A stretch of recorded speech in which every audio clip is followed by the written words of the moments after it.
Hey, it's Wednesday night happy hour, and this is If You Drink, brought to you by Vet Radio Syndicate. I'm your host, Heather Clark, Navy veteran, yogi teacher, and veteran advocate.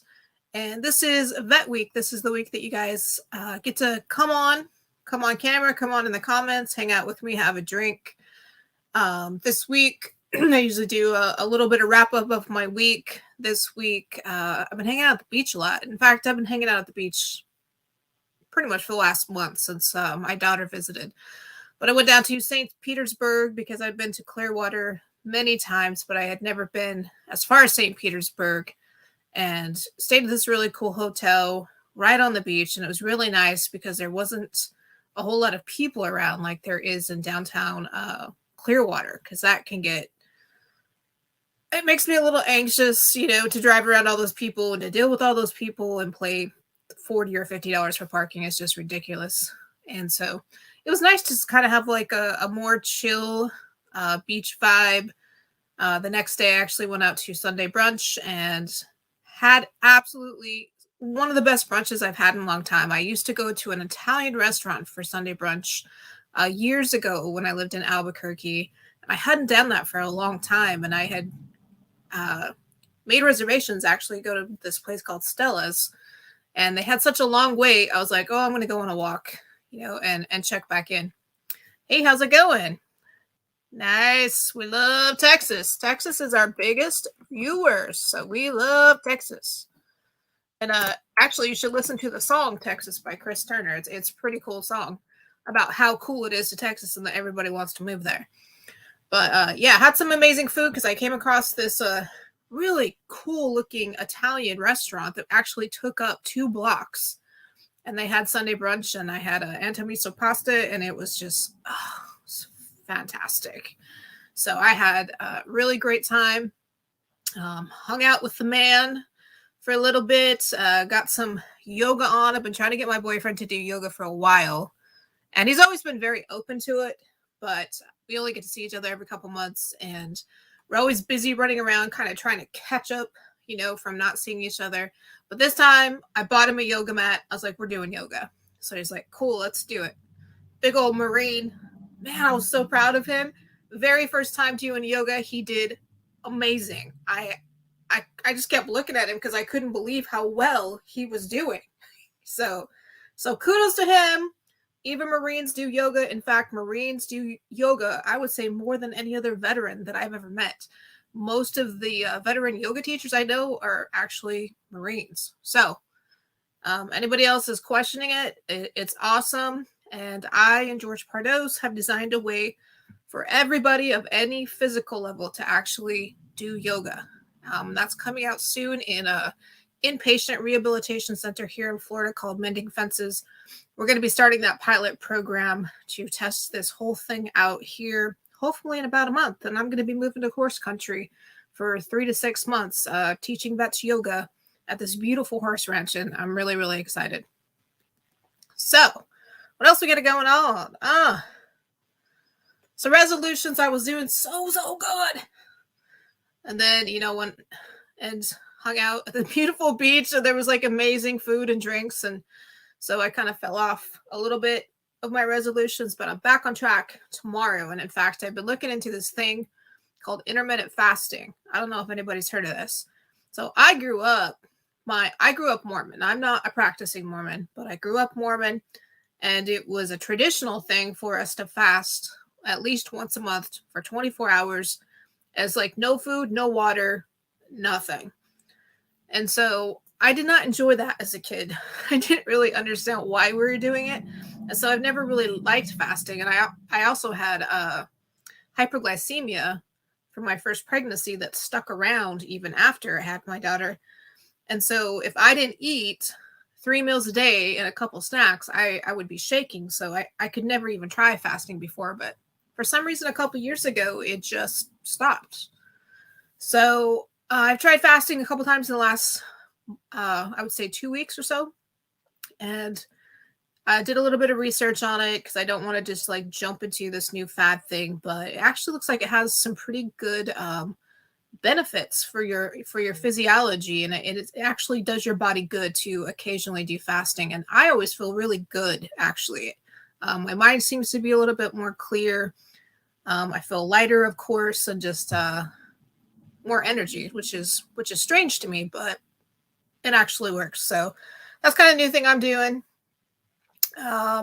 In the news lately, so you guys know that I was following the Ghislaine Maxwell case, and I was really, really excited and happy to hear that she was found guilty, and I was like so psyched.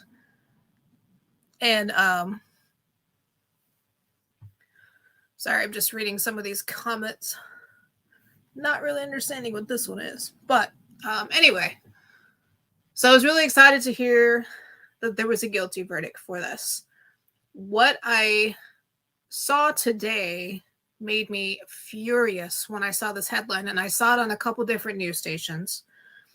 But if it's true, actually two of the jurors on that case were asked in their questionnaires before they were accepted into jury duty if they had ever had any kind of experience with sexual abuse, specifically abused as children, and they said no.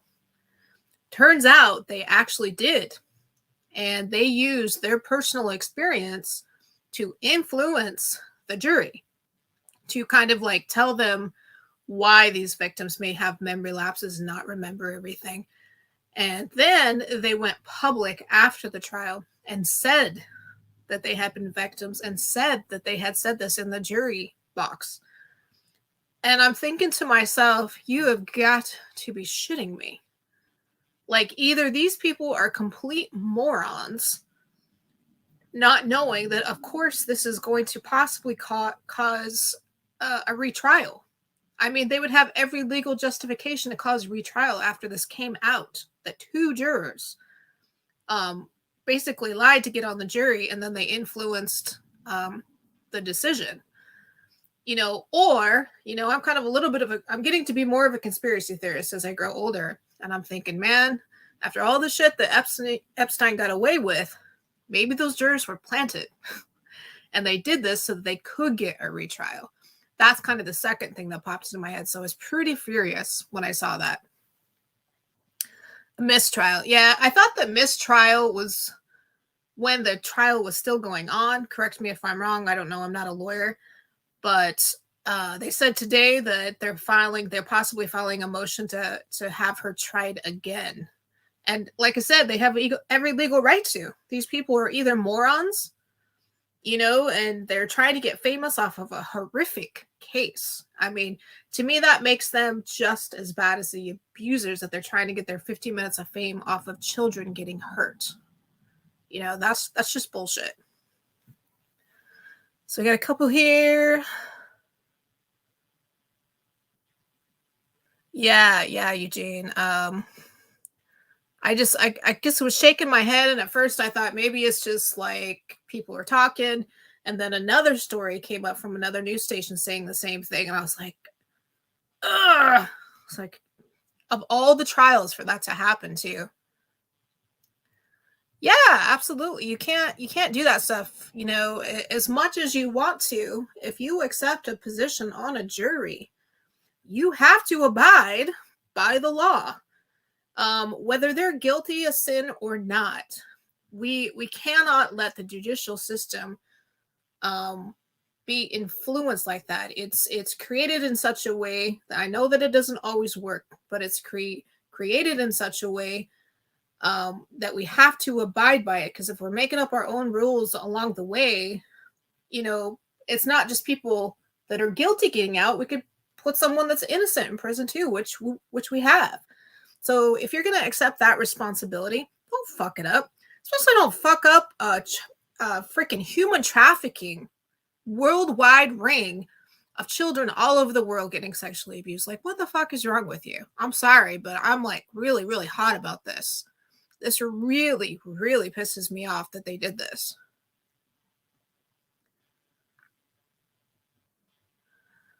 MD says, like, MST PTSD, they don't want to talk about that.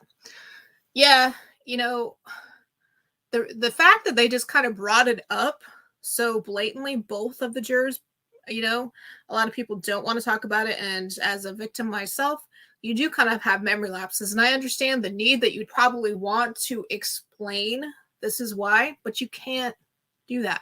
You can't.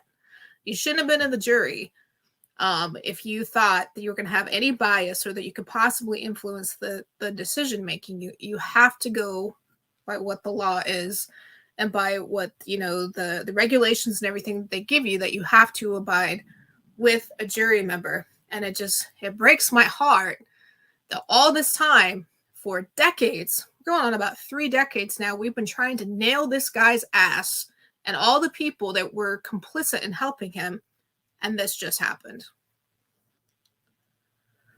I have not served in a jury either. I got called to jury duty, I think, about a year ago.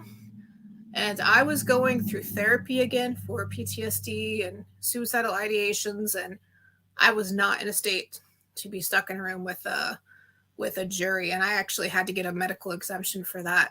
Not that I don't want to do my duty and stuff like that, but it was a time that I was just like, there's no way that I could possibly be stuck for months on. And it was a murder trial too, so it wasn't just an average trial.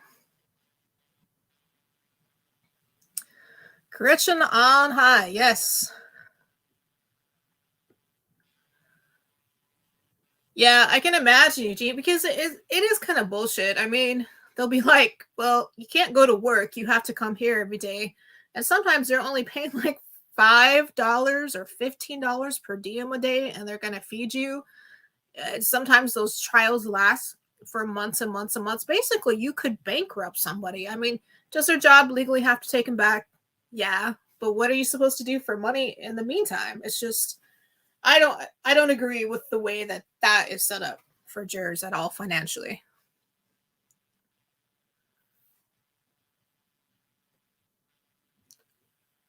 So saying, I just got assigned a PAC team after VA screwing up my records. Yeah, speaking of the VA, I do have some good news on that front. So the Stoned Vet is another show here on VRS. And I can't remember the guy's name, but his guest that he had on one of his shows fought the government, that there was an act in place for 75 years that vets could not sue the government or the VA for malpractice, and he got that overturned, you guys. If we get shitty health care, if we are hurt or injured by VA doctors and nurses, we actually can sue them now. So how amazing is that? 75 years he got that overturned. So hoorah on that. Jean says, well, I was a white guy with the life of a black person's life in our hands. Yeah, I imagine that would be tough too. You know, we've had these other trials come out. We had the Ahmaud Arbery case, which really broke my heart when that came out. I actually, with a couple of my friends, actually called the governor of Georgia on that one. That one really impacted me a lot. And after they got the sentencing they did, the first thing I thought about, and I felt like posting it, is, you can no longer hang a black man in America and get away with it. You can't. And some places in the Deep South still have issues with doing that stuff and having that mentality. And these guys were held accountable, and I applaud that. Shelly and Richie says, good, the VA made me diabetic. I almost thought that they were going to make me diabetic too. When I first started taking Zoloft, and I'm no longer on it, I got myself off of it, I gained like 50 or 60 pounds in like 6 months. Like, it was crazy. I was always able to maintain my weight very well, in shape when I was in the military, in shape when I got out of the military, in shape even after 3 kids. And they put me on that, and I gained so much weight. I thought I was going to be diabetic, and I've lost most of it. But I had to get myself off of the meds that they were prescribing me because they were overdosing me. I was a zombie, and all I wanted to do was eat. I was starving all the time. but I was still depressed. Like, it would help with the anxiety, but it didn't help with the depression. So I was still had no energy. I didn't want to do anything. And so it really messed me up. But that's sad to see all of the medical conditions that could have been prevented that people never should have had if they had, good health care. Well, hopefully, things are changing. They are getting better. They're not perfect, but they are getting better. And it's going to take all of us to make it better. Just like that guy that got that act overturned. There are things that we can do to help make the VA better. It may not feel like it, but one voice does matter. Lipitor, huh?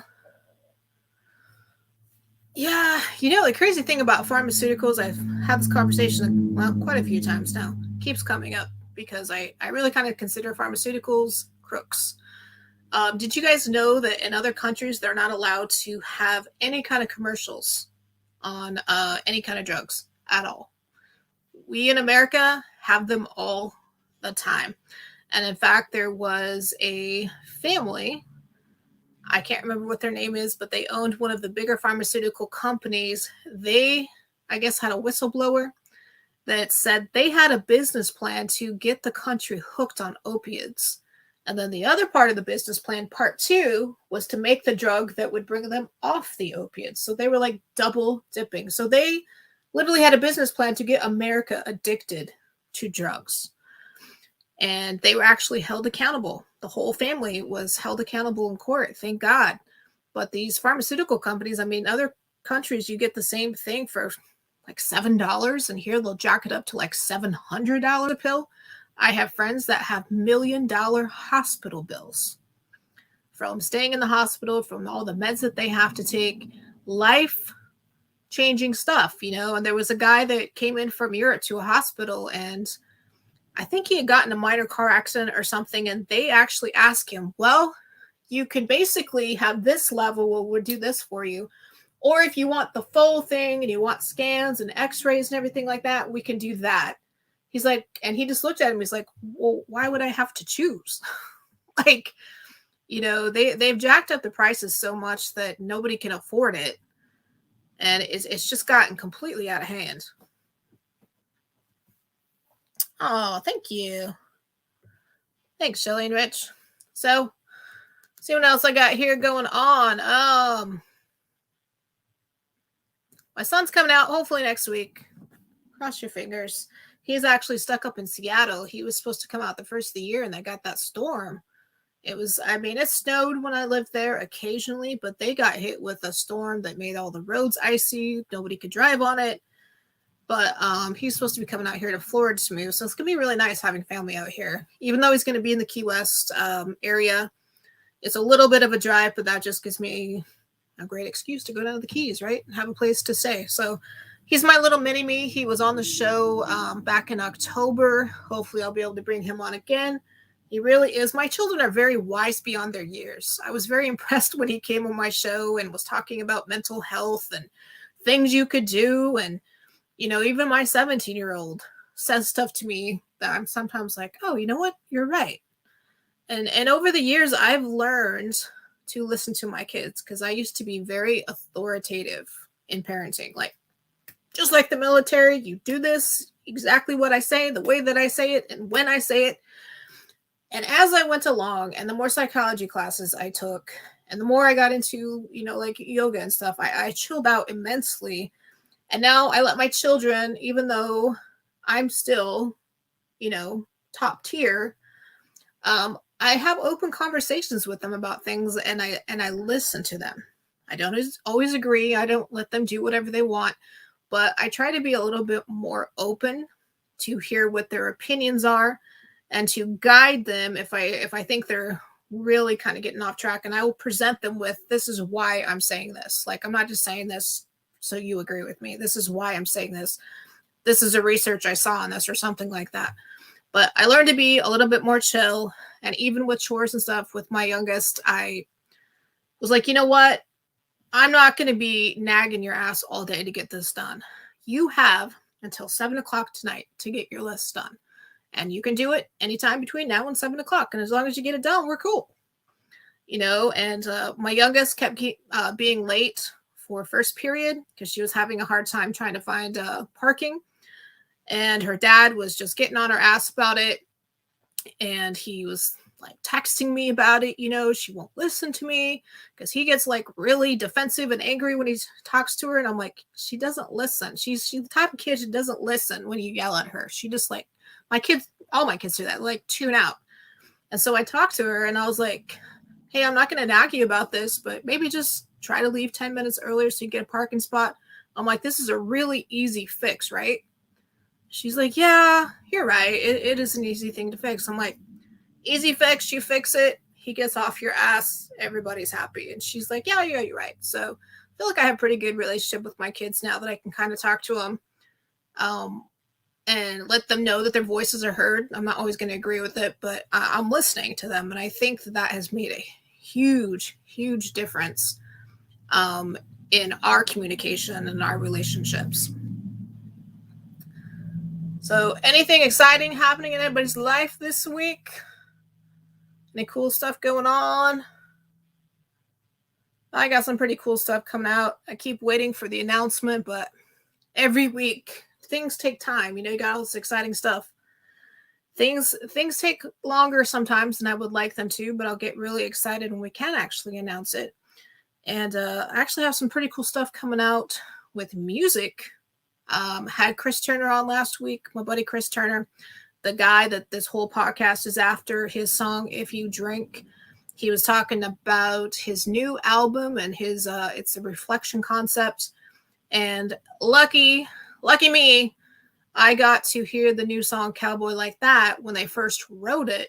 And then I got to hear it right when they came out of the studio with a finished product. And wow. I was blown away. I grew up in Wyoming. I grew up with country. It was one of the best country songs I've ever heard. And I'm not just being biased. Chris's voice on it, his execution, the producing on it. He's got a huge producer in Nashville on it.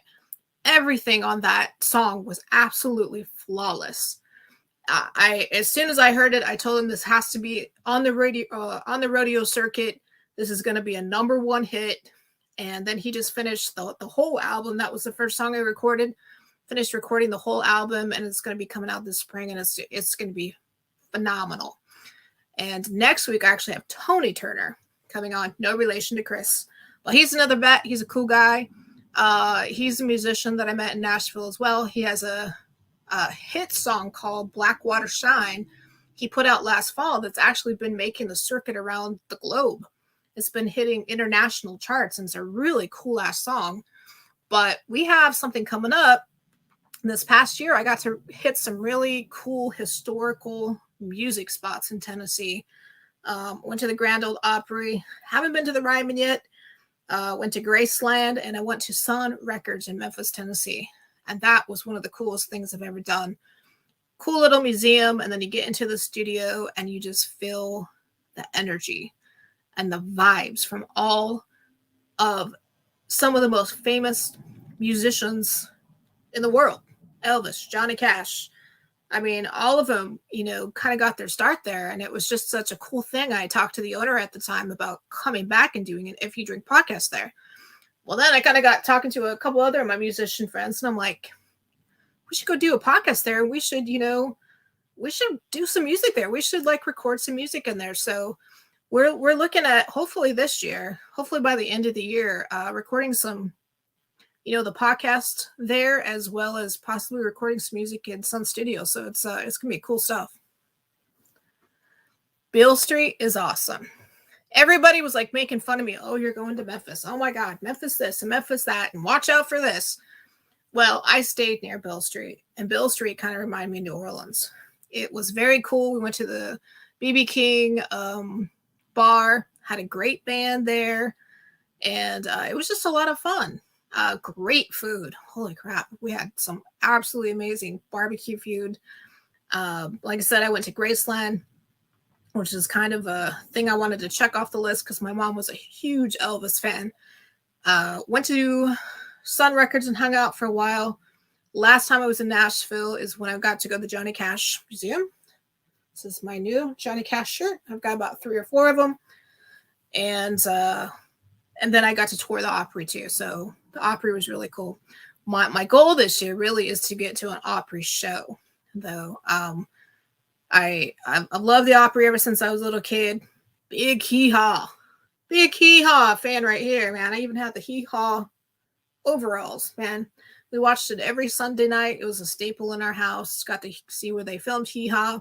So my goal is to actually get to a show in the Opry and to get over to the Ryman as well, because I'm told that that is like actually the real Mecca. But I'm probably not going to stay on too long tonight. Nobody's going to jump on. So does anybody want to jump on with me? Anybody else got anything going on? I kind of try to wing these shows by myself sometimes, but then I sometimes run out of topics. And that's pretty much all I've got all this week.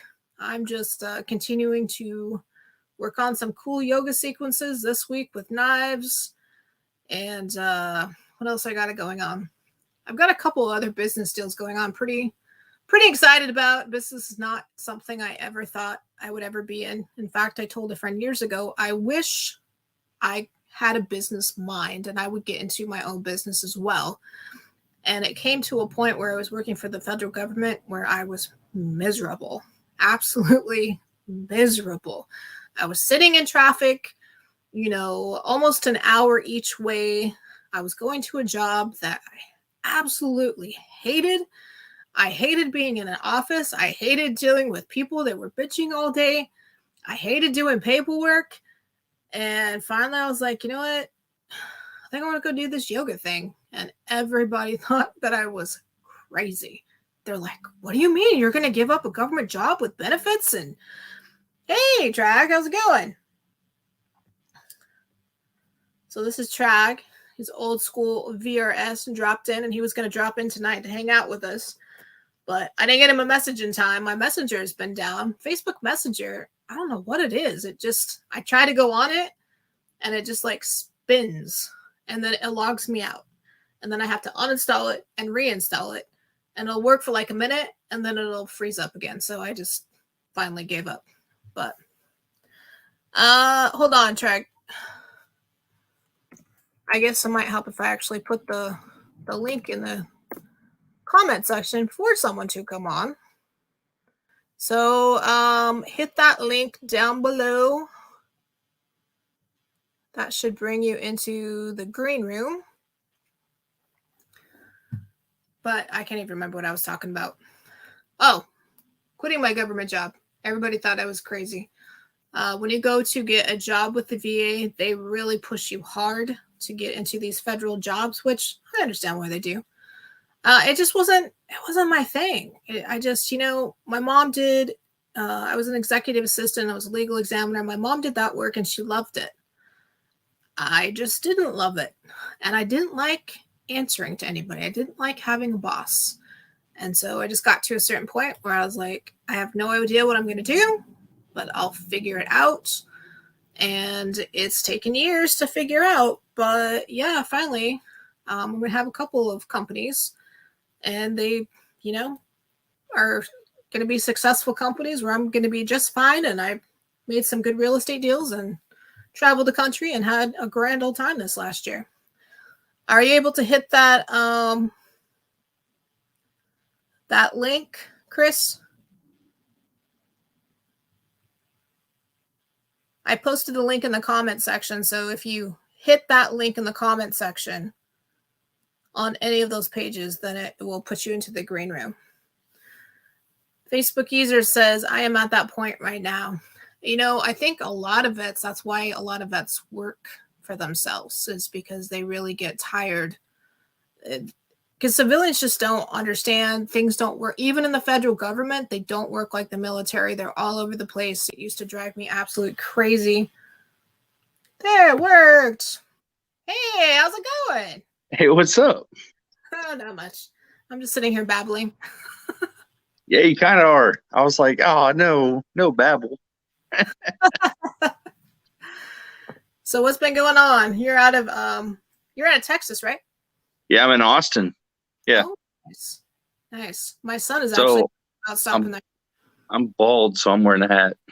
Oh, I was gonna wear a hat today. I just got in. I've been hanging out at the beach for the last couple of days. So, What are you in California?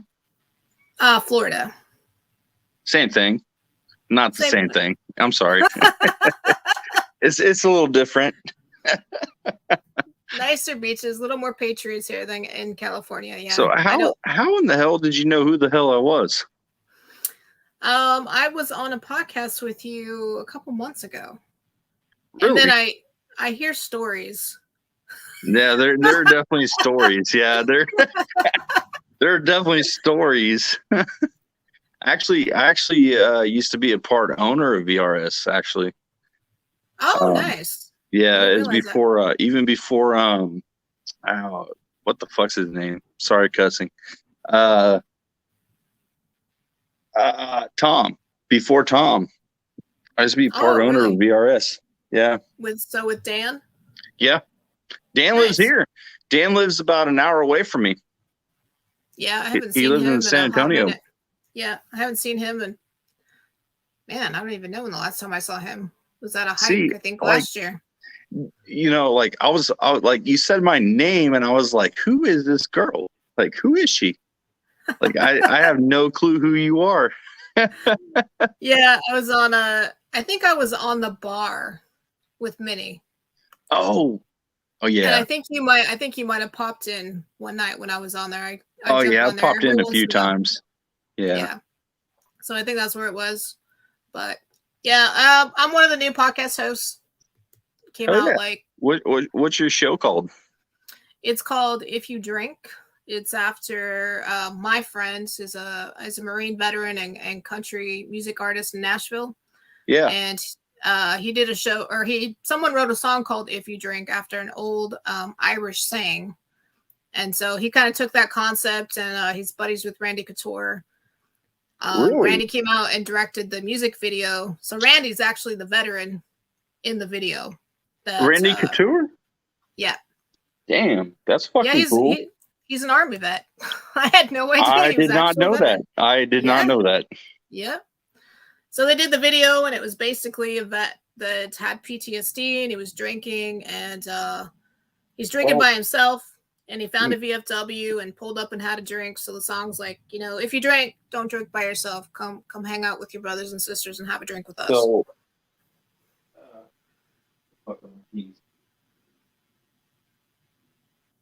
me and you are going to take a walk, and anybody watching, we're going to take a walk to my truck.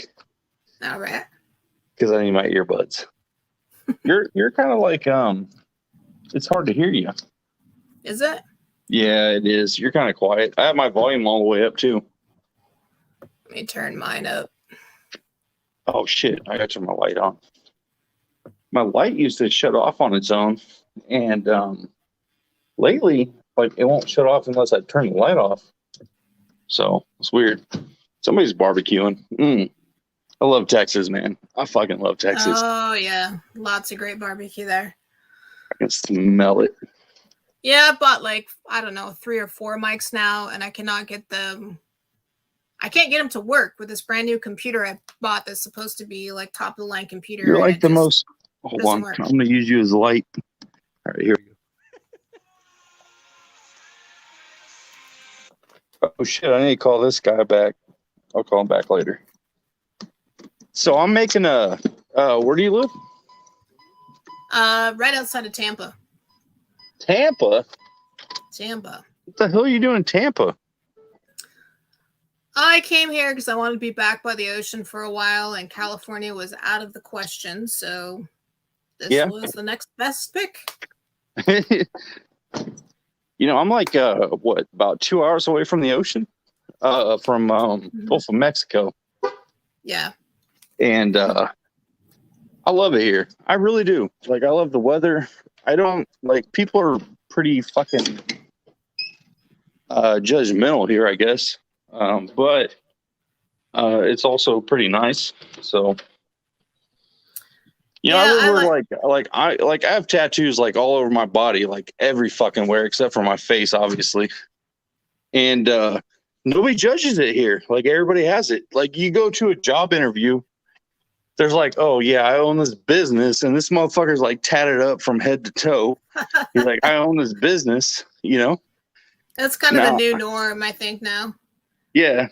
Well, but when I go back, I grew up in Kansas. I was born in Kansas City, Missouri. And when I go back to Kansas, I haven't been to Kansas in like 7, 8 years. But when I go back there and I'm tatted up, you know, like my arms and shit, and they see it, they're like, you know, like they're fucking weird. And yeah, it's different here, man. It's different. And you're in Tampa, so it's probably different there too. It's not too bad here. I really haven't been out too much since I've been here. You look like you have some pretty clean skin though. Yeah, it's the humidity. I moved from New Mexico where there you don't have it. You don't have any fucking. You don't have any ink. Oh yeah, well I got a little bit here and there, but not much. How old are you? 47. 40? Really? Yeah. God damn! Yeah. I thought you were younger than me. Jesus. Well, thank you. I'm 39. I'll be 40 this year. I thought you were younger than me. Holy crap! No, I got all this gray that won't take color anymore. So. Hey, you know what though? I was actually, my beard was turning gray, right? And I didn't do anything. I didn't do a fucking thing to it. And then it stopped being gray. It's like, okay, we're brown again. So I was like, okay. That's weird. It's you like, know? never mind. Yeah, I was like, never mind. Yeah, man, I had like gray. I had gray up here. I had gray down here. And then it stopped. It went back to brown. I don't know why. Huh. It's like you're not ready. Gray when I was in my 20s. I was like 28, I think, when I first started getting gray hair. Really? Mm-hmm. And actually, my nickname, if you know, and you're 47. Yeah. I don't believe it. I am. Got grandkids to prove it. Man, I don't want grandkids to prove anything. I'm not ready for that shit. Just going platinum. Yep, that's right. But I have like 2 strips, like 2 prominent strips, and my friend Raymond, he's a Marine rapper. Yeah. Oh yeah, I know who he is. Yeah. He's always nicknamed me Rogue. He's like he's the one that convinced me to stop coloring my stripes. He's like, you look like Rogue, just leave him in. I was like, all right. I guess I will. Oh, we lost him. Gene says you're just going platinum, big money girl. I sure hope so, Gene. Because going to business with Mr. George, we got a couple awesome businesses coming up. And last time I saw him, he said, "Do you have your goals written down?" And usually I'm pretty good about that. But he made me write down the last time I saw him, and so we definitely got some goals going on. Yeah, I don't know if I just accidentally like left. So popped off. You popped off. Yeah, I didn't. That was an accident. Oh, it happens occasionally. So did you guys use StreamYard before when you guys were broadcasting? No, it wasn't a thing. There was no. So I used to actually have, man, back in the day, I had 2 computers going. I had one for streaming, and I had one for doing the show. Like, so everybody was like using OBS back in the day, and I actually came across XSplit. So I was using XSplit, and I had like different, like different things. So like when we had an ad break, when we had a smoke break or whatever, I would switch from the show to an advertisement, and it would do like another advertisement and shit like that. And then, so I was on a show with Minnie one day. I think it was like not early, but like mid last year. And I was like, what the fuck are you using, man? It was something new. So it's like what you're using right now, I guess. But I still like OBS or fucking XSplit over what you guys are using now, because I had like a whole setup. Like I had a whole show. Like it was an actual show. It was like I I had the show, and then I had advertisements and all kinds of shit set up. You know what I mean? Yeah. And Minnie's got all that stuff on his too. I haven't really got into it that much. I'm can you do terrible that? with Can you do that with what's it called? What did you say it's called? StreamYard. Yeah, can you do that with StreamYard? Can you like do different different scenes and shit? I think so. I'm not savvy on StreamYard at all. Minnie does that stuff. He brings on videos and everybody else has introductions and stuff like that. I've been trying to call him bass, man. I've been trying to call him tonight. He won't answer his fucking phone. Oh yeah. Yeah. Yeah, I think he's been doing some work for the station today, but yeah, all those guys, they all have a really cool setup. I am like bare bones. Wait, so who owns VRS now? Is a Marine veteran. His name is George Pardos. Yeah, well, I know George. I have his phone number and shit, man. Like, yeah, I didn't know George was still in it or not. Yep. He's still the owner, and he's bringing on some really cool shows. Actually, we now have VRS. George. Yeah, he's VRS a good guy.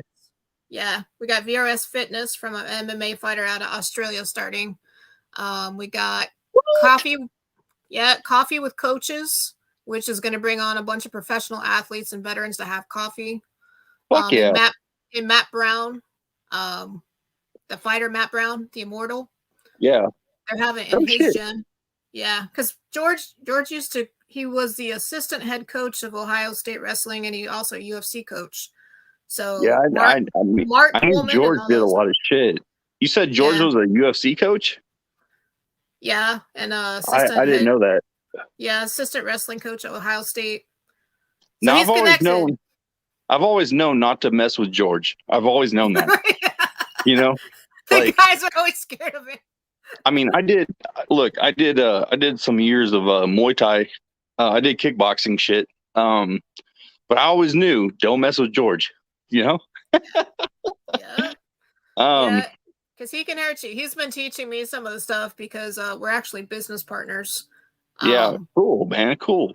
Yeah. So he came into my yoga business, and he, with his knowledge and all the professional athletes he knows, we've been able to put together a way for all vets of all physical capabilities, even if you're in a wheelchair, to do yoga classes. Hey, you know what? Even people that are handicapped deserve to fight.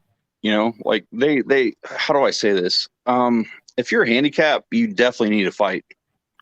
Mm-hmm. You know, like people are so helpless in a wheelchair, and it's sad. Like a lot of people, most people in a wheelchair, you know. So that's really cool. Wait, so do you live in the same area as George? No, he lives in Ohio. Yeah, I didn't know where the fuck he lives. I thought he lived in New York area or some shit. No, he lives up in Ohio, and I've been up there a couple times, and I got to meet a couple of the fighters up there and stuff, but I had no idea that so many UFC fighters are up there. So you fight? No. I did years ago. I took martial arts and stuff like that, but no, not anymore. I'm just like, I'm tired I got tired of being black and blue. Oh, I feel that, and I'm sorry. I think you would really I started taking Muay Thai back in 2012 after the military, and it came easy. I was punching the shit out of it and kicking everything. It was seriously. It's a good outlet. Yeah, sure. The instructor is like, "Are you sure you've never done this before?" I was like, "Nope, never." And he put me in a cage a few times, and I knocked the fuck out of these. We had to wear the face mask and everything, and I was knocking the fuck out of these people that he had in his class. And yeah, he's like, "You want to do competition?" I was like, "Nah, I'm good, man." Yeah, it's I enjoyed it when I was in, but like I said, I kind of got over the fact of sparring and being black and blue, but I always like the mindset of it as well. Yeah, and so yeah, that's it's a good outlet, like you said. That's what I've actually, and George actually has a ring in his warehouse. He has an octagon ring. Oh, he does? Yeah. I did not Yeah. know that. I need to go Yeah. visit George. Yeah. It's pretty cool. But I kind of put that mindset into the yoga that I created. I created combat yoga, and we have dry pistols for dry fire exercise. I got knives. So I kind of tried to combine that, fighting mentality with yoga, so I could get vets to actually do yoga, and they love it. I traveled across the country teaching it, and they dig it. So you use actual weapons. I mean, for fighting, like training, you use weapons. yeah, just the mock pistols and the mock knives, like you would see, like prop ones. Oh, I love that, man. That's Mhm. see, I think everybody needs to do that shit. Oh yeah. Yeah, that's awesome. So you have your own yoga place? I don't have a studio. What we're doing is we're taking it to inpatient care. So veterans, we're partnering up. VRS is partnering up with Mending Fences and Up Health. They're a Yeah. huge national healthcare company, and they have an equine therapy ranch here in Florida. So I'm about to go live on this ranch for 3 to 6 months, testing out this new combat yoga program with vets, and then we're gonna take it national. That is so awesome. Yeah, it's That's so cool. awesome. It's cool. And George was a perfect partner because he had the professional athlete knowledge to kind of put the program over the top and Yeah, hooked us George up. is awesome. George is awesome, man. I love that guy. Yes, he's a good guy.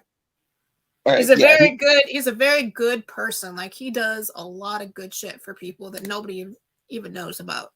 Yeah, he's hit me up over the years because I do film, and he's hit me up over the years about different things like, yo, can you do this? And I've been in a bad place for like 2 years. So I couldn't just go there, Yeah. But yeah, he's a good guy. That's crazy. I didn't know that about him. I didn't know that he had an octagon. I didn't know. That is crazy. Actually, the last guy that just got into the UFC Hall of Fame in November. Yeah. He was his coach. Really? Kevin. Yeah. Kevin. Yeah. I don't know who that is. I can't remember what his last name is. I forget it every single time. But he just got inducted, I think, in November. Something like that. That is fucking wild. Yeah, George is really building up the station again. I mean, we're bringing in all kinds of different shows and sponsors, and he's really trying to make it kind of a one-stop shop for vets. We've got a mortgage show, how to buy a mortgage. Yeah. We're going to have a disability show, how to apply for disability. So he's always been about like building up, with mortgages and stuff. He's always been about that.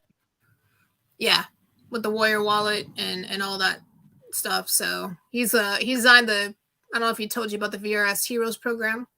No, I don't know. So it's designed basically that professional athletes and veterans have a lot of the same issues when they get out of their careers with injuries and mental stuff. And so his goal was to pair veterans and professional athletes up for different events. And this coaches or coffee with coaches is kind of the first part of that, of like getting veterans to hang out. And when I was up there last, a couple months ago, we got to go to lunch. Russ Heckelson, who was the head coach of Ohio State for years in wrestling, he took me and Minnie out to lunch for Veterans Day. It was awesome. He was an amazing man. Minnie and I were just like, oh my God, we're just like had our mouth open the whole time, listening, hanging on every single word.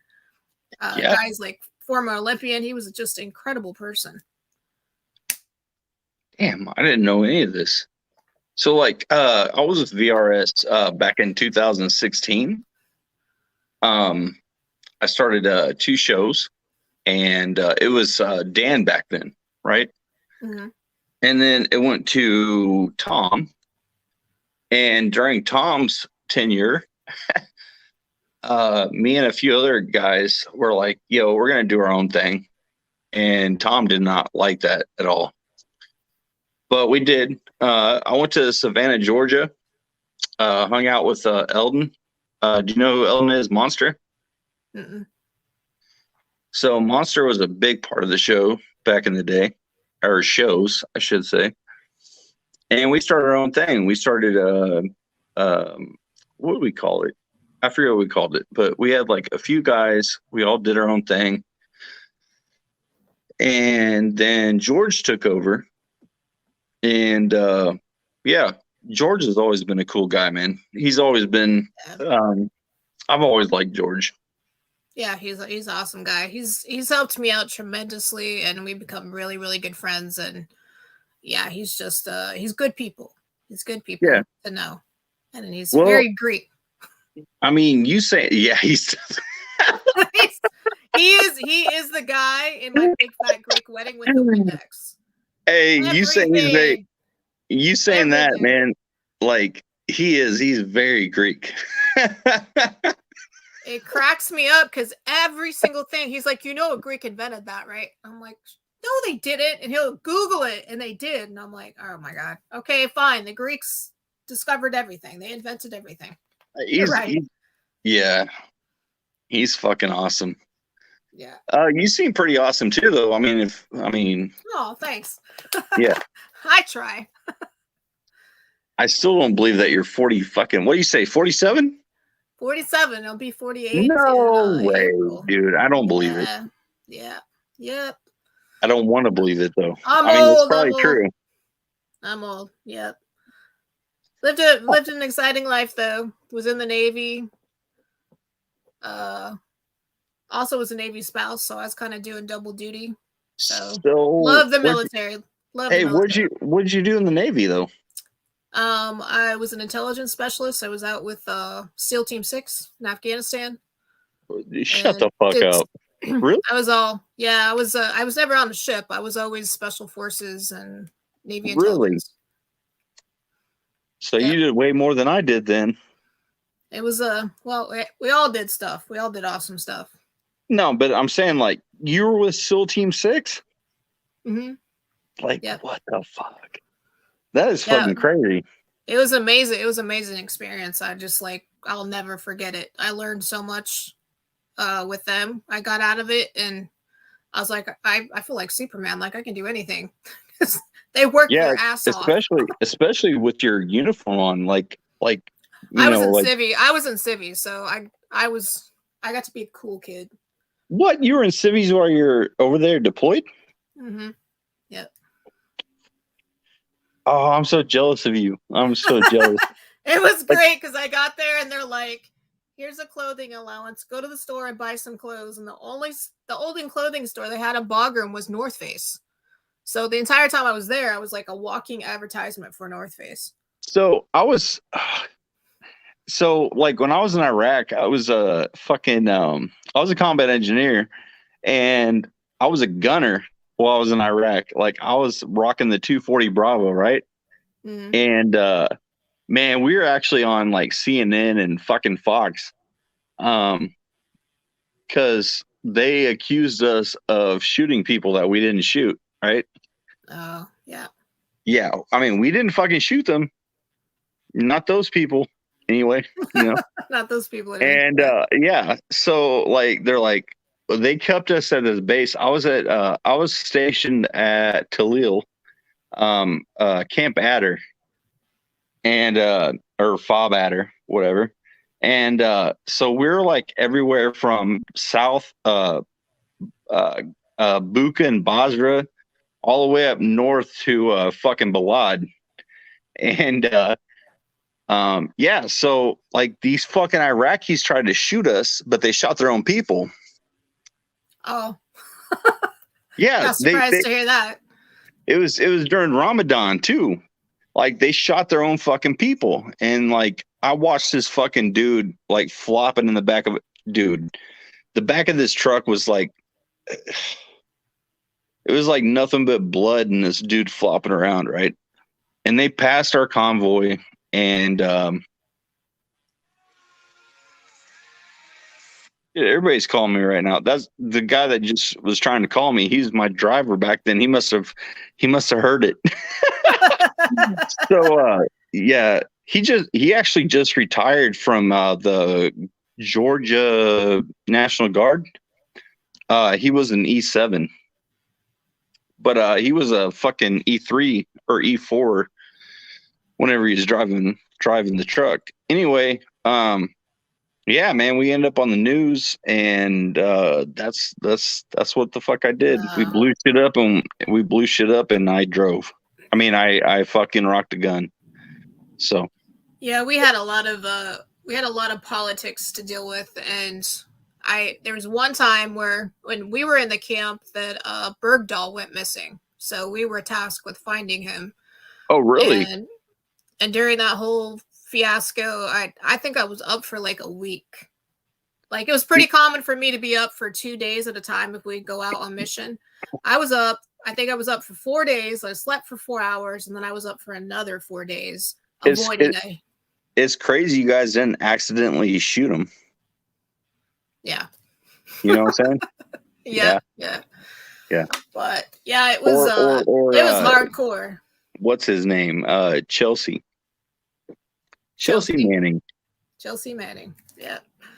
But yeah, I was pretty pissed about that whole thing. I was just like, you got people running around risking their life because you're a dumbass that walked off base. Yeah, shitbag. Let's be honest, a shitbag. Yeah, it's like you walked off base and you put everybody else's life in jeopardy. If he wasn't a shitbag, he would have been decapitated and all that. But he was squealing like he was fucking preaching. Yeah. He's like, the military, this and that, and this is what we do, and this is what, and they're like, okay, we'll let you go. I'm surprised that they fucking let him go, to be honest. I really don't know why they let him go. I mean, they had the prisoner exchange is why they let 5 people go from. You think so? They did to get him back. Oh man, like I honest to God thought that his head would have been chopped off like day one. Well, there was a couple stories. One of them was that he walked off himself. They said that he had mental issues in his record, and they still let him deploy. So we're gonna have to put some of that shit on leadership for letting him deploy in the first place. But he was kind of an awkward kid from Idaho that wasn't great at making friends with fellow soldiers. So he kind of started talking up local nationals. Yeah. And the stories that were going around camp were either that he was sympathetic with them and said he wanted to join them, or the other story was he said he was Superman and he was going to take them all on himself, and he just walked off camp. But so he got picked up. He got picked up quick, so they knew he was coming. Yeah, of course. And then it got him across the border so fast that, So I'm gonna tell you something. I honestly, I've never told this on air before ever. I actually got in the military on a waiver. Because when I was in my teenage years, I was taking. They gave me Paxil, and they gave me. They told me that I was fucking depressed, and I was like, yeah, of course I'm depressed because of the family I grew up with, right? Mm-hmm. So I got in the military on a waiver, but that doesn't excuse anything like what the fuck he did. Like, I mean, no, it doesn't. But I have to say that if leadership knows that you shouldn't be considered mission ready. Like, even my daughter's about to join the Navy, and now she's going to have to put it off by about 6 months because her braces aren't going to be off. Because she's like, well, I'm like, you're not going to be mission ready. You can't go with braces, so you're just going to have to wait. Since fucking when? Like, when did that happen? Because one of my staff sergeants, when I was 22 years old, I had a staff sergeant with braces. So, well, they might have been on shore duty. I don't know. But I mean, I told her, I was like, you can wait and see if they'll pay for it. But if you go to sea duty, they're likely not gonna pay for that, because you have to see an orthodontist every 6 weeks when you have braces. God, that's fucking crazy. So, like, okay, so did you ride in a boat? Nope, I was never on a boat. My ex-spouse was on a boat. Your ex-spouse? Yeah, he's a corpsman, so he was on a ship. pretty much his whole career. But he wanted to. He got trained in FM as a doc for the Marines, but they would never deploy him. That was a good case of not letting someone that's mentally stable go. So you're on the ground, right? Yeah. And you deployed. I didn't like, holy shit, hold up. Let me get my. I did not know that Navy people deployed like that. So they have this thing called IA, is an individual augmentee in the Navy. Yeah. So when the Army has billets they can't fill, they will pull from Navy intel to fill those billets. I did not know that. Yeah. So even though I was Navy, when I first got over there, I had Army uniform, and then they put me in civvies with no rank or anything. Like I said, you're more badass than I am. I mean, you're more badass than I ever fucking was. Like I was in the uniform and I was rocking a gun. I was a fobbit. I stayed in the fob while the team went out. Obviously not, though. Like you wore civvies. If I wore civvies, they'd have been like, no. they would have put me in my place. The Afghanis were very perplexed because my hair at the time was down to my waist, and I had blonde hair, and I was in civvies, and it was down, and they just like looked at me like I was a devil or something. And even my terp was like on Ramadan, he's like, you need to cover up, and I'm like, Sean, no, I'm not Muslim. See, they told us the same shit. They're like, you need to cover up, and we're like, fuck that. I was like I'm not Muslim. Nah. I was like, if you want to, that's cool.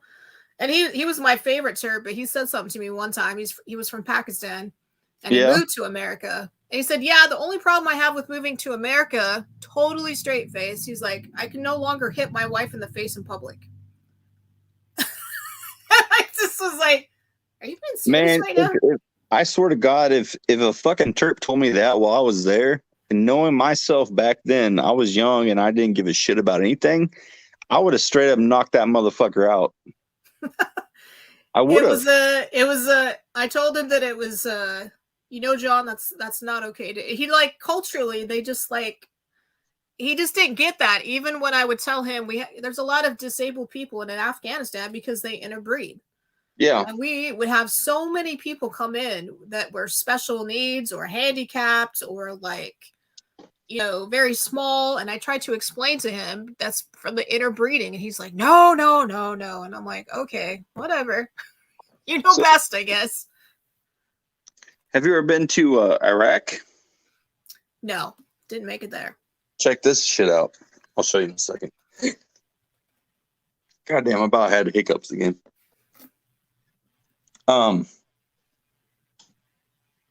Yeah, so I never went to Afghanistan, which I was supposed to, but small world too, by the way. Yeah, the guy that owns a duplex next door to me. Mm-hmm. He's a he's a CW fucking 5 chief warrant officer. Now he was a CW2 when I worked for him back in the day, because I left the Army and I joined the National Guard, right? Mm-hmm. He owns a goddamn duplex next door. And he's like, yo, why did you get out? Why the fuck? And I'm like, yo, this and that and this and that. And he's like, okay. So anyway, this is an Iraqi flag. Did you bring that home? Yeah, no, nice. I had an Iraqi give it to me. I was like, hey, bro, I need an Iraqi flag. He stole this fucking flag from a dude.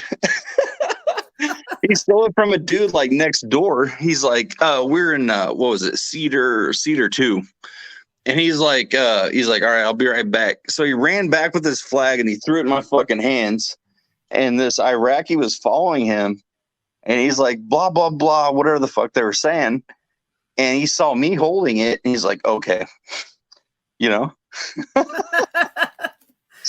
that's hilarious. Yeah, hilarious. I gave him $20. And I have oh shit, I dropped my phone. And I have 28,000 dinars. Yeah, Oh, really? I got some Nice. Iraqi money too in there, and I also got a phone while I was there. We were at Delta. I don't know what the area was, but we're in Delta, and a friend of mine who's now a cop in Fort Worth, and another friend. So we walked off base, and we talked to the fucking uh shit. What are they called? Nigerian army. And I was like, yo, I'm trying to get a phone. And he's like, okay. So I got a phone. And like the whole time we're like ready to like pop off, you know? It was a good time. It was a Yeah, really good time. I remember I had bought a brand new computer, brand new camera, and brand new phone right before I went over. Me too. And Yeah. then they debriefed us and they're like, you can't take any of that stuff. So I didn't have anything. I don't have any Really? pictures. Nope, couldn't have anything See, at all. that's why I think, man, you were like some kind of special fucking something. It was fun. It was a good No, time. because I was over there with the camera. In fact, I took a picture of a SUV, a green SUV, a GMC, for the CIA. Like the CIA was looking for these people, and I was like, click, click, click, click, you know. And I gave it to my convoy commander, and he came back. My first sergeant was like, "Yo, Trag, thanks for those pictures. You know, they used them." So I don't know what that meant, but they probably blew them up. So we got Mark Trailer on here. Do you know who Mark Trailer is? No, Oh, he said, hey, that was me. that I took a picture of. Hope not. I fucking hope not. It was interesting. It was interesting. The people that I met, people from all over the world. I got to work with special forces from all over the world. It was pretty cool experience. Now, I'm glad I got to do. I was stationed with a dude. We're still friends on Facebook. He was a combat engineer and he became special forces, right?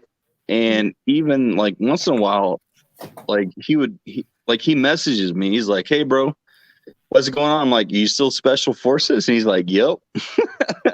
So I know he's out there fucking blasting people in the face. Man, I watched him fight a dude one time while we were still both combat engineers, man. Like he fucking murdered this dude. Not like literally. They are lethal, because even when we're doing training and stuff with them, like one time they were supposed to break into this building and they're all like waiting for the evolution to start. And before they know it, they're like in mid-sentence and it's all pop, pop, pop, pop, pop. Everybody's dead. And they're like, what the fuck? We didn't even start yet. And the SEALs had got there and opened the door like that much and took out every single person in the room. Oh, shit. Hey, you know what, though? Like, okay, so while I was in Washington, while I was stationed at Fort Lewis, my friend went and he became a special forces dude. And I was like, I want to do that. And so I applied. I got accepted to be special forces. And, but I knocked up this fucking girl and I became a family dude after that. So that's what happened. SF is rough on the family, that's for sure. Because if they're not deployed, they're training all over the country. Like they're home. I felt bad for a lot of the guys because they're just like, one of them was like, my wife told me if I'm gone this summer on training, she's divorcing me. And he's like, I have no control over my schedule. And so a lot of them struggled with never being home. What? People will like divorce you and screw you over or whatever, like just because, like it doesn't matter. They'll use any excuse. You know, it's like when I went to Iraq, you know, I broke up with the girl I was seeing when I went to Iraq because I knew I was gonna be gone for 18 fucking months. I knew it. So I was like, look, I'm not gonna be with you. And then I ended up like hooking up with this chick that was so we're about a month away from deploying, and we had a fresh batch of soldiers come out of basic and AIT, right? And one of them was this girl. And I was like, okay, I got this. And so I hooked up with her, and we were like hooking up like in, you know, from pre-deployment to Kuwait to fucking Iraq. And then she writes me a goddamn Dear John letter. Like, we're in the same place. She writes me a Dear John letter. My first trip out, you know, and like it's like fucking 7:00 in the morning over in Iraq, and she's like, I think we should see other people and blah blah. I'm like, bitch, get the fuck out of here. Didn't I already take care of this before I left? And like, no, it wasn't her. It was a different person. It was a different one. Yeah, it was different. Like I was hooking up with this army chick, you know, while we were deployed. And yeah. So, and I knew something was coming because of how, I mean, I'm not gonna say it, but how she acted right before I went out on my first mission while I was in Iraq, you know. I could tell, like, just the way she was, you know. So I was like, okay. And then some females cannot handle military life. I was married to 2 military guys. She was in the army. She was there. She was there with us. I even know girls that were prior military that weren't good military spouses. They would come to me and bitch about the ships not being home, and I'm like, you were in. You know that they don't have control over this. I'm like, exactly. But like you said, especially if they were in, like you would think, okay, well, you know what's going to happen. Yeah, they didn't care. They cared about themselves. And I always said that it takes a very special person to be a good military spouse and stick it out and be supportive, because it's not an easy job. But it's hard on the family, it's hard on the soldier and stuff like that. But I really like seeing marriages that last the test of time. You know, it's 20 plus years in the military. It's not easy while they're in the military. It's not easy after the military either. Nope. And, you know, like, I know, like, I'm fucked up. I'm super fucked up. You know, like, I don't expect to have a relationship. I don't even try to have a fucking relationship. I've been single for 7-8 years now. I mean, I still, like, you know, hook up with girls, but like, I know I'm fucked up. So, you know, that's the way it is. It's a work in progress to work on yourself. And that's kind of what I've discovered is you have to be happy with yourself in order I still can't believe that. Work. I still can't believe that you were what you were. I mean, look at you. You were like plainclothes, fucking special forces type chick. And I'm like, what? I'm like totally in awe. Oh, thank you. Well, you know what? The guy that I had on last week, a friend of mine, he actually, the nonprofit that he does music concerts for, it's really cool. They're unique than any other nonprofit because they have the soldier curriculum for PTSD, and then they have the family curriculum too. So they're making documentaries, and from the documentaries, they created a curriculum to go out to VFWs and American Legions, and they teach vets and they teach their families what PTSD is and ways to work together to identify, like, a family member can tell, like, okay, he's doing this, he's having an episode, this is what I should do. And it's really become like a huge thing. Chris does, if they can get 2 people at a VFW or American Legion to agree to be trained as leaders, then he goes out and does a free show for them. But they trained like 75 people last year. What's his name? Chris Turner. Chris Turner. He's a Marine vet, and it's called it's called the Freedom Tour, and the nonprofit is Warriors on Mission. But so the other guy that's on VRS, he's a musician. He lives right here where I live. Shannon? Yeah, Shannon. I haven't seen Shannon, actually. I don't know what the fuck he's doing. I've been trying to do a music video for him for a fucking year. I thought he was in Nashville last week recording, I think. He might have been, but he lives here. He lives where I live. In fact, I actually tried to call him twice today. I don't think he's been on VRS for months. Really? I didn't know that. Mm-hmm. No, because Rev Yeah, Nation, I think, is on a hiatus right now. like he asked me, I actually ended up being sick. It wasn't COVID or any of that bullshit. But he asked me a couple months ago, he's like, hey man, come out to this fucking show where I live, in Austin. And I was like, cool, I'll be there. And then I invited other people and they're like, where you at? I'm like, I'm fucking sick. So that happened. And I think I talked to him once since then, but I tried to call him a couple times today. Now I know he's going to school, the same school I went to. I got a Bachelor of Science degree in fucking cinematography, and he's going to Oh, the nice. same. He's going to the same school that I went to. Yeah, so I'm trying to figure out what he's doing, and I'm actually shooting a film. I'm shooting a film in the next month and a half. I saw that. Yeah, it's like a bunch of it's fiction, but it's about true, like for example, if you were in the area, I'd be like, sorry, I have hiccups. I'd be like, hey, you want to be in this film? I can't say too much because I don't want to give it away, but yeah, it's like I don't know, what do I say? It's like no, I can't say anything because it will give it away. Like I can't give it away, like But I don't want to give you away. guys were looking. You were looking for veterans to participate in the I'm area, right? still looking for veterans. I need like at least 6 more.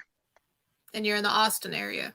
Yeah, any branch. Like there's no monetary compensation. Like I'm not going to pay anybody, but there will be beer and barbecue. We're going to barbecue. In Nice. fact, every freaking veteran that hit me up, they're like, yeah, I'll fucking barbecue. And I'm like, cool. But I Nice. also myself, I have a vertical smoker, a barrel smoker, and yeah, so it's gonna That's be cool. it's gonna be one for the books. I actually last year, fucking Shannon, dude. All right, I hope he's watching right now. Last year I hit up Max Martini. You know who that is? I do. I know his brother. Yep. Oh, you know his brother, Chris or whatever. Chris. Yeah. Yeah. So I hit up Max. I'm like, yo, Max, I'm shooting this music video. It was supposed to be for Shannon. And he's like, yeah, I'm in. So I hit up Shannon. I'm like, yo, Max Martine's in. Like he'll be here, Max is like, how much money are you gonna give me? And I was like, well, about $5,000,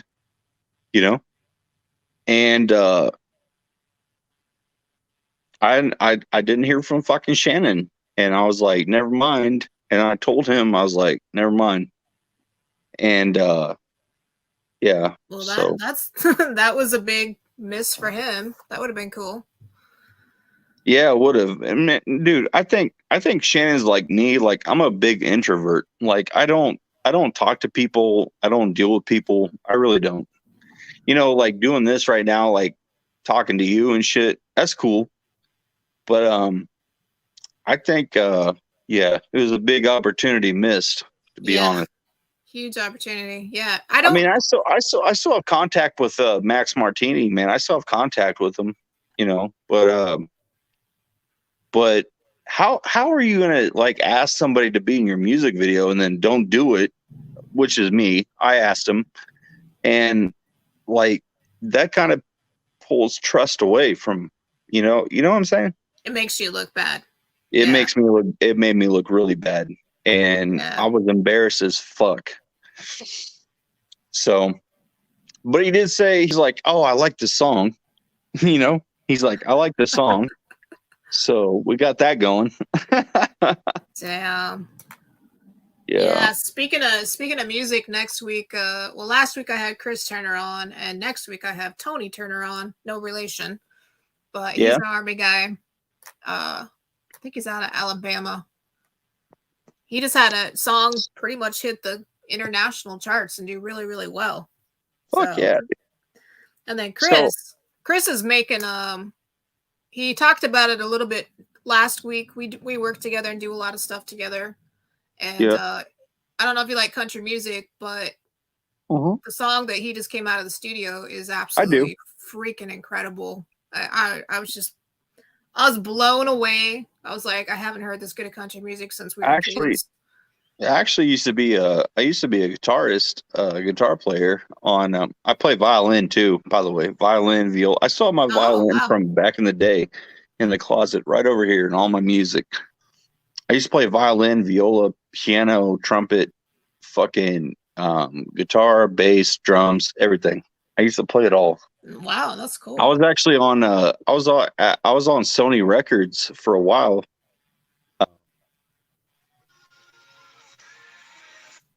People keep trying to call me. I don't know. Nobody calls me all fucking day, but as soon as like I'm doing this, like I got like fucking 4 calls, you know. Like I'll call them back. So Yeah, yeah, I'm not trying to get huge back in the music scene, but I'm moving what up do to you Nashville. what do you play? What do you do? I sing. You sing. I try to attempt to play the guitar, but I'm not a guitar player, Wait, but hold up. So you sing. What if do you sing like what kind of music? Country? everything from opera to country to whatever. No shit. So Yep. how about this? I'll send you some guitar tracks. Let me write some shit. And you see what you think. All right, sounds good. Sounds good. But Yeah, I mean, I don't want to. I actually have like a I do man. I've been since 2006. I record. I actually recorded while I was in Iraq. I actually Oh, recorded there. nice. Yeah, I Well, play I'm going guitar. to the rehabilitation center that the VRS is partnering up with. They have full music studios there, so veterans can write music while they're in Really? rehabilitation, and they can record it in a professional studio. No shit. It's So a killer wait, place. okay. So shall I get like super drunk and go to the rehab? Like, should I? It's a No, killer. It's a nicest, and the staff is amazing.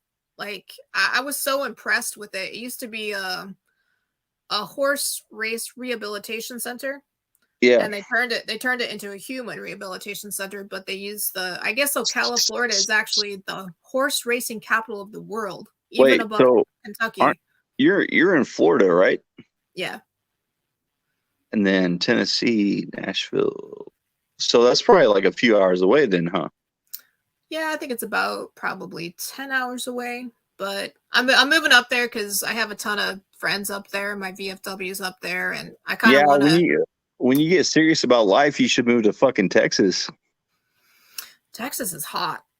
I was in San Antonio teaching No, this last summer, and I was like, I almost got heat stroke. And really? In I've been San living in the desert for years, and I went San out. Antonio? What the fuck?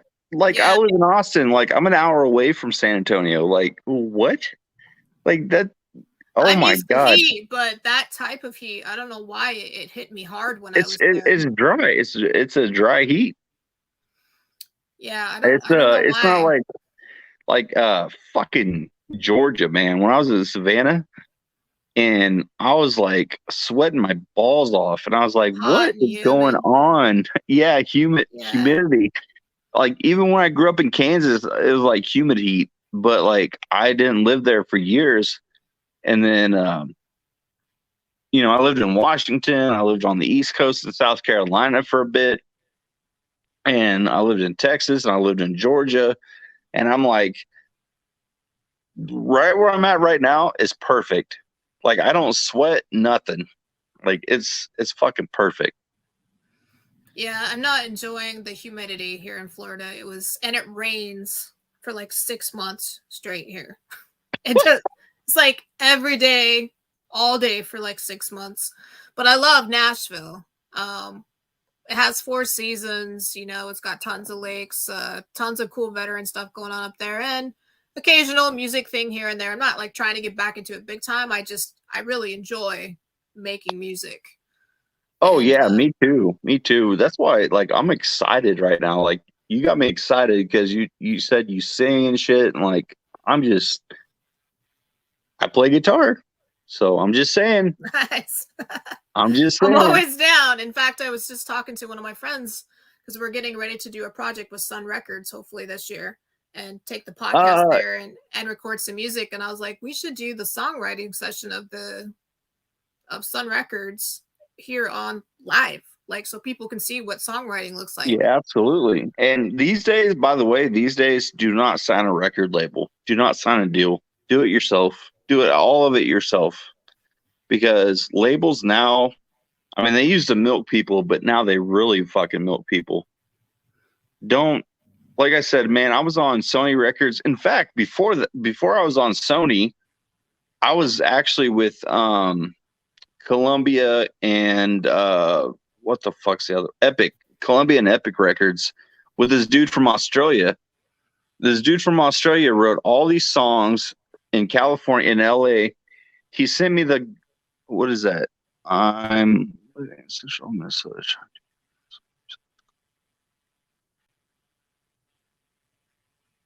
sorry, I'm reading this from Okay. Todd. Not by myself to smooth south. Wait, this move south, I fear it will kill my Kill career. my No, creative. man, no. It doesn't matter where you live. Creative ambitions. You know, if you're creative, you'll always have that shit. Yeah. No That's matter from what. Todd. Yeah, it doesn't matter where you live. It doesn't matter. Like I grew up on a farm in fucking Kansas, and I ended up on 3 record labels. So you know, don't worry about that bullshit, man. Just do you. That's it. Especially now with like YouTube and everything. And every Um, platform that you can put stuff out on, yeah. exactly. It's like they're And you don't have to be a rock star to do it. You don't have to be, just do it. perfect. Just do it. Just because Mhm. I mean, it's healing. Music is healing, and that's why I love it because it brings Music me a lot of is. It really peace. is. Look, I mean, like right now, I'm professionally a fucking filmmaker right now, right? But when it comes to music, and I've been on, like I said, I've been on 3 fucking record labels. I was actually on a record label that Papa Roach was on. You Oh, know, nice. I met them. I hung out with them. Like we drank beer. I was 17 years old. We drank beer on their shag carpeted fucking bus. Yeah, they had shag carpeting. They did. That's hilarious. And so you know, like it doesn't matter where you live, what you do, like just do it, you know? And it's not about see, in my past when I was young, I was like I got to be famous. I have to be fucking famous. Like I'm that person. Like I'm an introvert too, by the way. And I'm like, I got to be fucking famous. I was never fucking famous. I never was. And I probably never will be. But when I knew back then, like what I knew back then versus what I know now, it doesn't matter if you're famous. Just do what the fuck you like to do. That's it. Exactly. I'm all for that. That's why I was telling him earlier. That's why I quit my government job and became Yep. a yoga teacher, and everybody thought I was absolutely freaking crazy. I And I used to work came for the out. government too.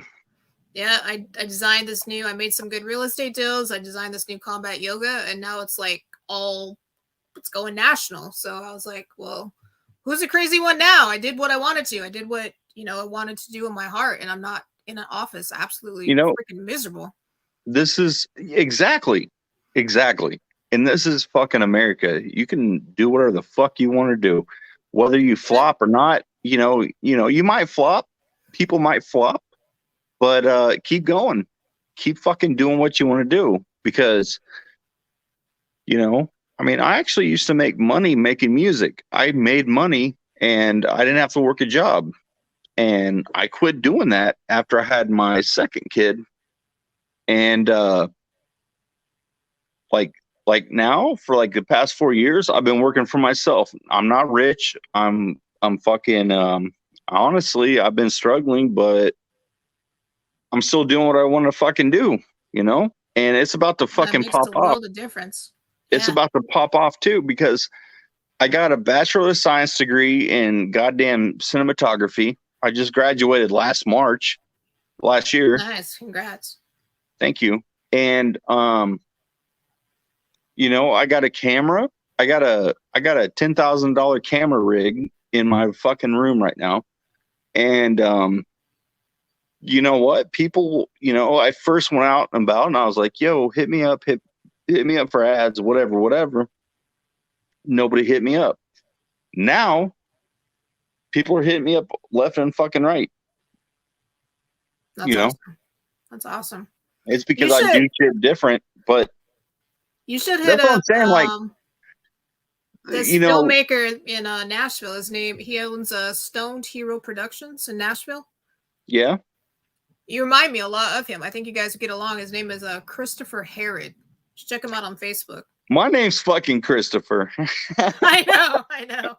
I'm sitting here talking to you. I was like, this reminds me of talking to Chris. But he's a Marine vet. He's a filmmaker up in Nashville too. No shit. Yeah, I'm totally down to talk to him. What the fuck's his name? Shit, what the fuck is his name?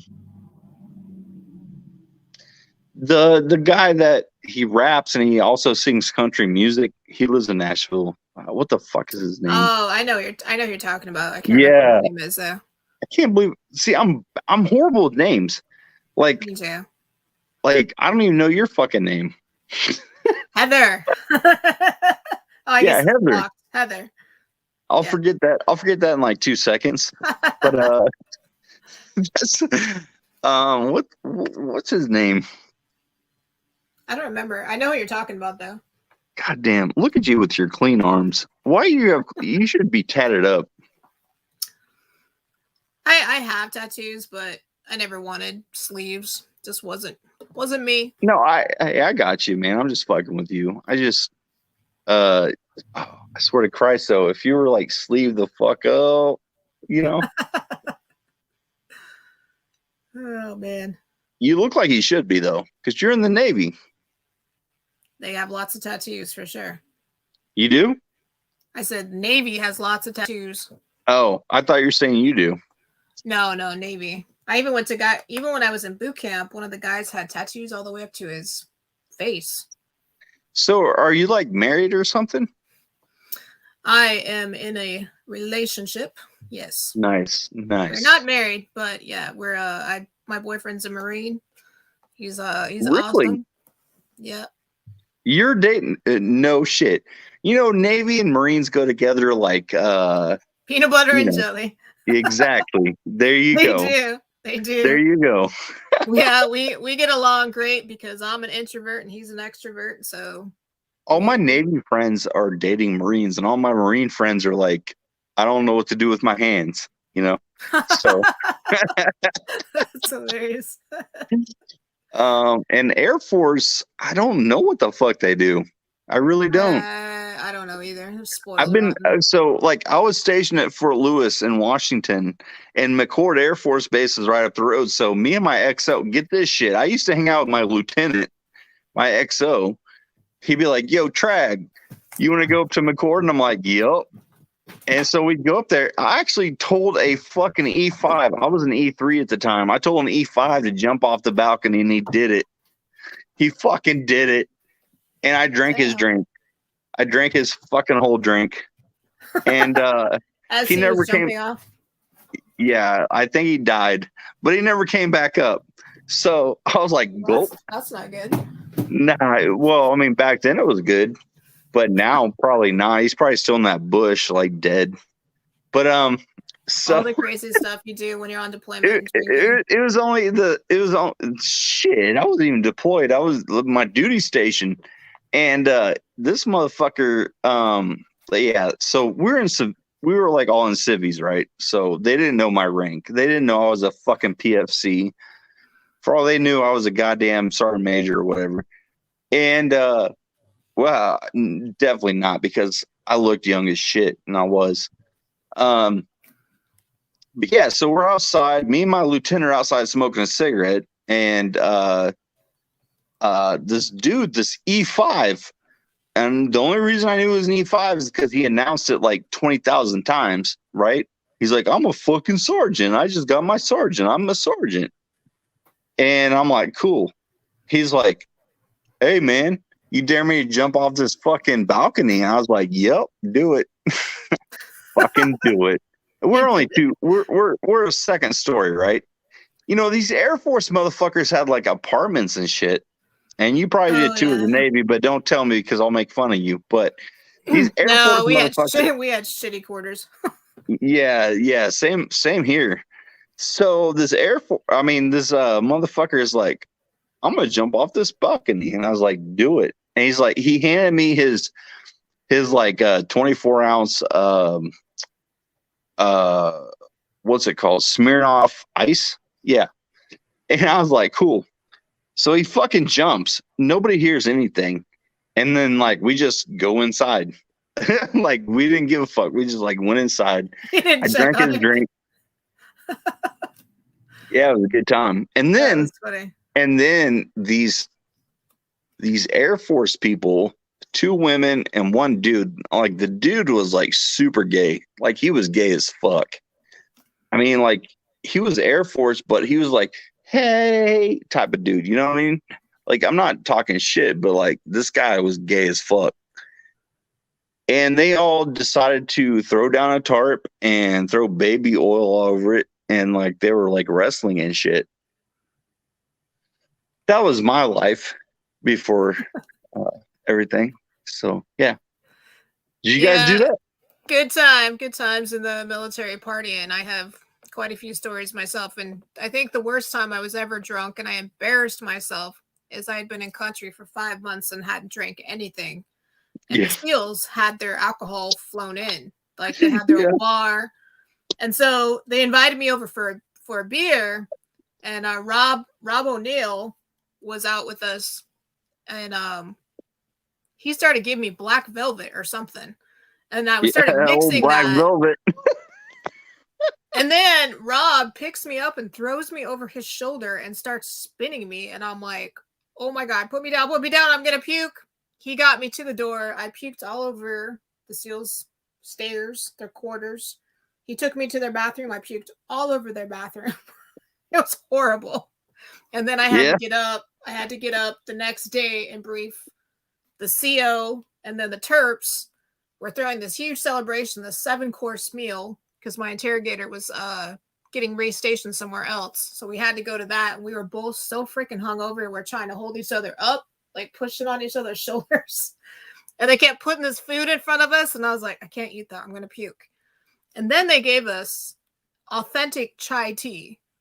I don't know what they put in it, but it was like 2 minutes and my hangover was completely gone.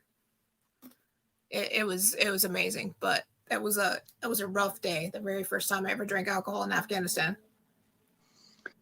I used to have I had people from Australia and Germany send me alcohol while I was in Iraq. They put in the mouthwash. Or one time I got peanuts. they put in water bottles and Sprite bottles. So I had this I used to I hate to say this, I'm such an asshole. I used to sweet talk people. And I'm like, yo, send me fucking alcohol. They're like, no, I can't. My government. And I'm like, yeah, fuck your government. Like, just send me alcohol. and they did. They fucking did. So, I mean, it wasn't like all the time, but I drank while I was in Iraq. And my roommate did too. My roommate actually, like, if I were to ever get arrested in like Dallas, Fort Worth area, I guarantee that dude would like get me the fuck out of it. I know he would. He's a good guy. He's a really good guy. Yeah, it's fun times, good times. But we have been on here actually 1 hour over our showtime, so I gotta get off the air. But it's been great having you on. It's been great conversation. Shit, it's been great. I'm glad I met you. Actually, like talk to you in person. You know, kind of in person. Kind of as much as you can. Yeah. But yeah, it's been really cool. Learned some really cool stuff about. I hope you come back to the station. You should come back and do a show. I will definitely come back and do shows. I'll be a guest, but I don't think I'll ever have a show again on VRS. But if I do, you're more than welcome to join. And awesome. That'd be awesome. I need to fucking talk to George, man. You do, because Minnie and I are working on some new cool content stuff. Man, I've been trying to call Minnie all fucking day too. You know, I think he's got double duty today. Yeah, he does. He has diapers and everything. He's got the domestic terrorists at home. Yeah, as he calls it. But yeah, Minnie and I are working on some cool original content to bring back some old school stuff. So it'll be cool to have. That'd be cool. Occasionally pop in and do. Hey, me. I know for a fact, me, Salty, and Steadbro, we're all down to do shows. We're all down. Cool. That'd be awesome. We're just kind of doing our own thing right now. Cool. Yeah, hit George up and talk to Minnie about some stuff that's going on. But I got to get off the air. All right. But thank you very much for coming on. I appreciate it. It was a great conversation. And everybody, thank you for tuning in tonight. Next week, we're going to have Tony Turner, Army veteran, now musician out of Alabama. He and his wife are awesome people. His wife's got big, long dreads and just cool-ass people. So I can't wait to have him on and talk about his new single, Blackwater Shine. So until next week, if you drink, come drink one with us here at Vet Radio Syndicate VRS. Have a great week.